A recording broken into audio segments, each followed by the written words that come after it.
In this video, we're talking about Pascal's principle. This is a principle having to do with how pressure behaves in an incompressible fluid. Now, when we talk about an incompressible fluid, we know that a fluid is a substance that flows. Both gases as well as liquids are fluids. But then let's consider what it means for a fluid to be incompressible. Say that we have a box, this one here, and we fill it with some gas. Inside this closed container, the gas will naturally expand to fill all of this volume. So then we could say that the volume of this gas is equal to the interior volume of our box.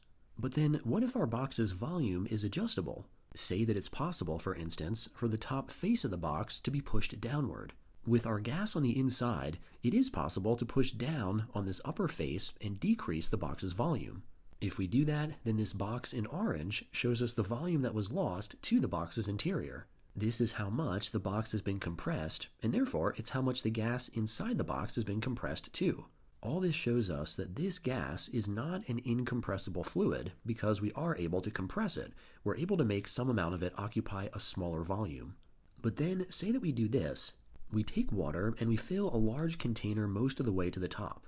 And then, right at the surface of the water, attached to the sides of the container, we fasten a rubber membrane. This membrane, if we looked at it from a top-down view, would look like this. It's a continuous sheet of rubber except for two small holes, and these holes are designed to fit snugly around a person's ankles. So the idea is this: if a person were to climb up to the top of this container of water and then put their feet right through these two small holes in the rubber membrane, the water that their feet were pressing down on would have nowhere to escape from this container. It would be sealed in.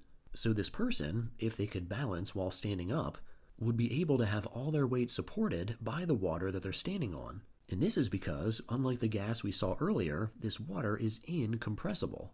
Once it occupies a certain volume, even if we press on it to try to shrink that volume down, we're not able to. So water is one example of an incompressible fluid, and as we said, it's these fluids that Pascal's principle specifically addresses.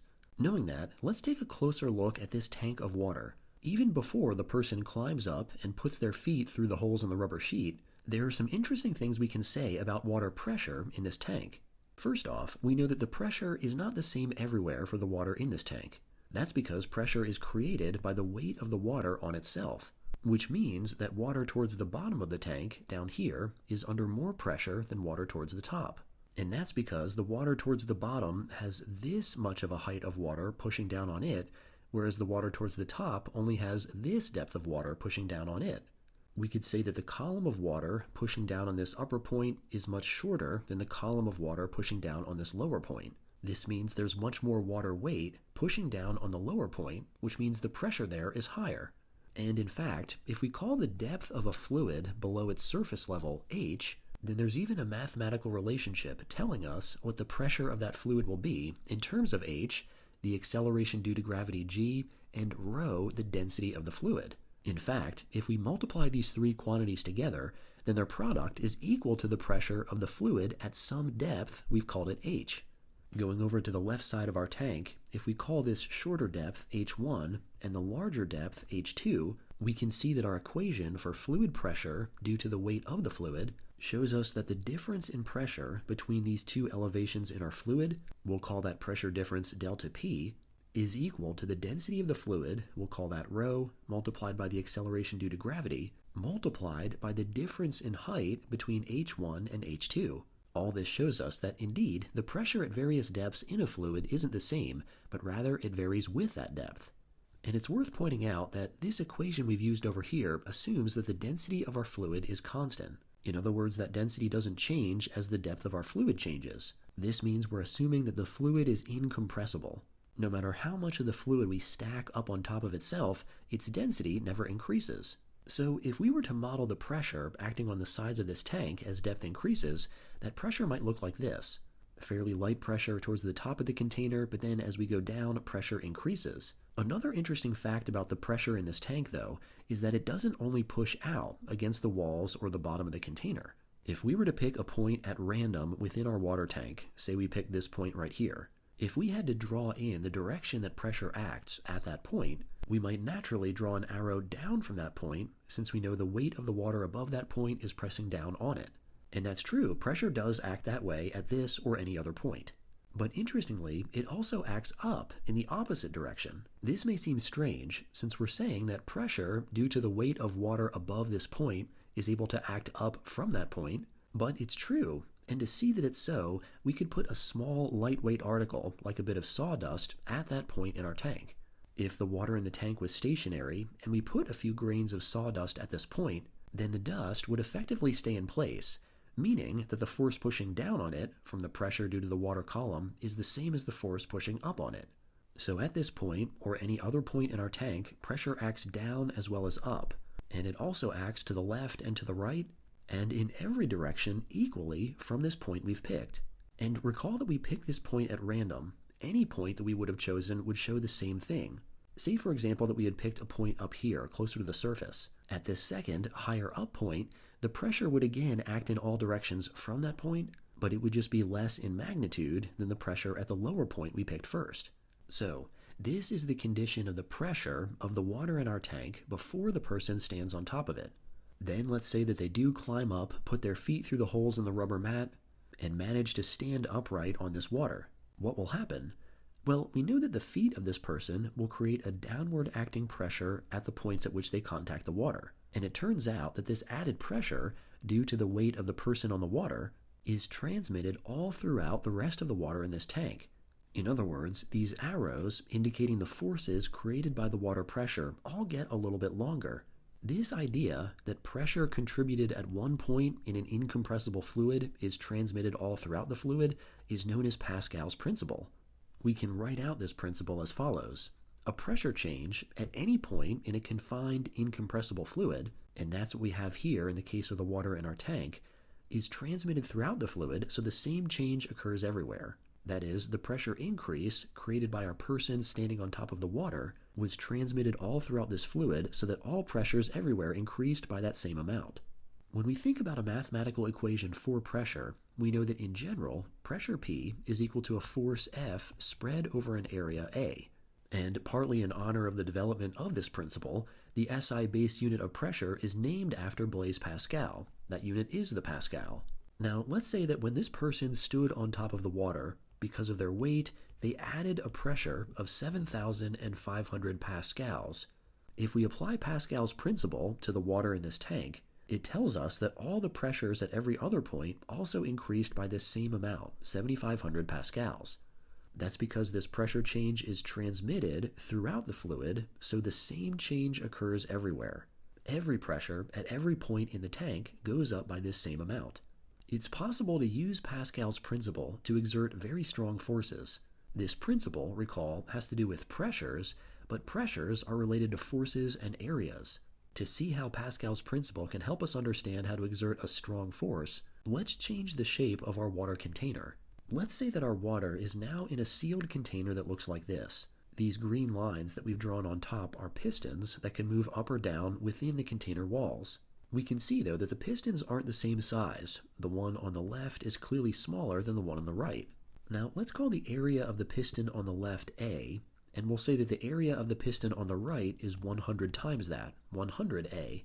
So in other words, this piston on the right is 100 times bigger in area than the piston on the left. And let's say further that a person with a mass of 75 kilograms stands on the piston to the left. Because this person has a mass that's in a gravitational field, we know that they will create a downward acting weight force, and this weight W will be equal to their mass multiplied by the acceleration due to gravity G. Now, this weight W is a force. It's measured in units of newtons, and we can see that this weight force is being exerted over an area we've called A. Therefore, by our equation for pressure, we know that this force spread over this area adds pressure to our liquid. That pressure, and we can call it P, is equal to the mass of the person times G divided by the area A. And at this point, let's recall that Pascal's principle tells us that because this pressure is being added to an enclosed incompressible fluid, then this amount of pressure is added to all of the points within that fluid. And say that we focus specifically on the pressure that's added to the piston on the right, the much larger one. The result of this added pressure there is to push up on the piston. And Pascal's principle tells us that the pressure pushing up on the piston is the same as the pressure we added by standing on the smaller left piston. But then let's consider the right side of this equation. These values, the weight force created by the person and the area of the smaller piston, are specific to the left side of our system. On the right-hand side, we know that we have a much larger piston with an area 100 times as big, and we have some force spread out all across that piston acting up. If we call that total upward force acting on the rightmost piston F sub up, then we know that the added pressure to our system is equal to that force divided by the area of the second piston, 100A. So here we have the force and the area of the piston on the right compared to the force and the area of the piston on the left. And these ratios of force to area are both equal to the same pressure. And now notice what happens if we solve for F sub up. We can do that by multiplying both sides by the area of the rightmost piston, 100A. That causes 100A to cancel from numerator and denominator on the right, and it also causes the area A to cancel from numerator and denominator on the left. What we find is that the force acting up on the rightmost piston is 100 times the force acting down due to the person's weight force on the left piston. What we've created then is essentially a 100x force multiplier, and we've done it by making the area of the larger piston 100 times the area of the small one. Here's how we can write this in a general way. Because of Pascal's principle, where the pressure added to a system is added equally all throughout that system, so long as it's an enclosed, incompressible fluid, this means that the added force over area at one location, which we know is the additional pressure at that location, equals the additional force over area at another location, where the force and area may be different from the first. By making these areas, A1 and A2, very different, we've seen that we can create powerful force multipliers, where we use a relatively small force, in this case the weight of a person, to create a relatively large one. And this is possible because pressure is transmitted undiminished in an enclosed, incompressible fluid. Let's take a moment now to summarize what we've learned about Pascal's principle. Starting off, we saw that gases are compressible fluids, while liquids are mostly incompressible. We learned further that pressure varies in an incompressible fluid according to the fluid depth as well as its density. At a given depth below its surface level, h, the pressure of a fluid is equal to that depth times the acceleration due to gravity multiplied by fluid density, rho. We saw that at any given point within a fluid, pressure is the same in all directions, and this led us into learning Pascal's principle, which tells us that a pressure change at any point in a confined, incompressible fluid is transmitted throughout the fluid, so the same change occurs everywhere.